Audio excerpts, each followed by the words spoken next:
The Fortnight in September by R.C. Sherriff. Read by Peter Kenny. Chapter 1. On rainy days, when the clouds drove across on a westerly wind, the signs of fine weather came from over the railway embankment at the bottom of the garden. Many a time, when Mrs. Stevens specially wanted it to clear up, she would look round the corner of the side door and search along the horizon of railway embankment for a streak of lighter sky. The embankment, stretching without break to right and left, divided the world for Mrs. Stevens. On her side was Dulwich and her home, long friendly roads dotted here and there with the houses of people she knew. On her side, too, half a mile across the housetops loomed the Crystal Palace, which sometimes in the autumn flashed golden squares of sunset over to them. Away beyond lay the open country and the trees, green corners of heathland where they used to go for picnics when Dick and Mary were children. On the far side of the embankment lay the other half of Mrs. Stevens' world, the half she scarcely knew. Herne Hill, Camberwell, and the lights of London that shone in overcast skies like sulphur candles in a dark, disused sick-room that washed away on fine nights a little of the deep blue of the starlit heavens.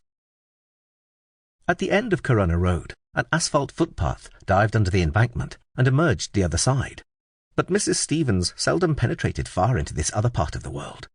She shopped in Dulwich and had her friends there. Fine Saturday afternoons called them south to the open fields and trees out Bromley way.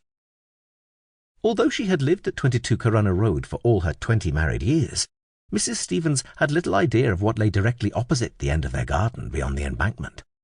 Sometimes, when they passed in a train, she had tried to find out, but the train was always full, and she could not run quickly from one window to the other to take in both sides as they passed their house. She had never, therefore, been able to solve the mystery of what lay exactly on the other side, although one thing she always noticed because it made her proud. As the train rattled along the embankment, a strip of 30 gardens would pass in panorama before her eyes, the 30 which made up the even numbers of Corunna Road. None of them showed up to greater advantage than number 22, with its close-clipped lawn, neat borders, and its lilac tree. Number 22 alone had no half-bricks or disused slop-pails on the tool-house roof. But the garden looked sad and sorry this dripping September afternoon. It had begun to rain quite early in the morning.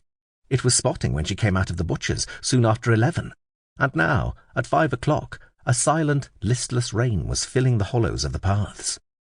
She was distressed and miserable. The night before they left home for their holidays was always one of family celebration. When Dick and Mary had been children, it was a night that rose almost to the height of Christmas Eve, a night voted sometimes as the best of all the holiday, although it was spent at home and the sea was still 60 miles away. But the sea would always be calling them that evening, and when Mr. Stevens took his after-supper stroll in the garden, he could almost taste the saltness in the air.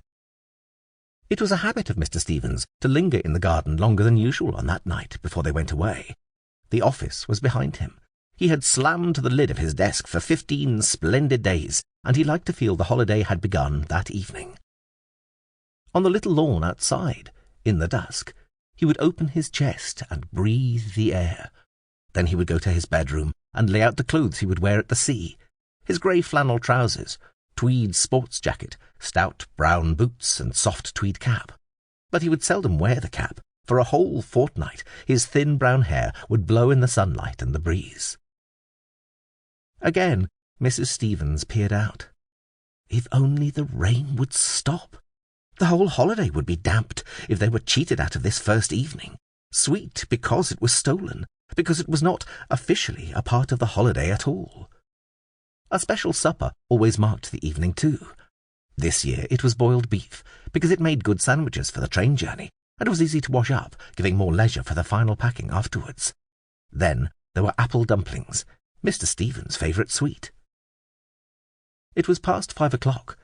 In an hour the family would be coming home. Mr. Stevens first. He always left sharp on this particular evening.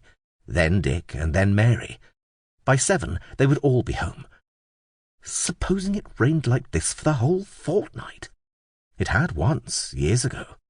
She had never forgotten the evening they trailed up Corunna Road from the station in the twilight, through the endless rain, Dick with the bucket he had scarcely used, and his little sodden, dripping spade. Sample complete. Ready to continue?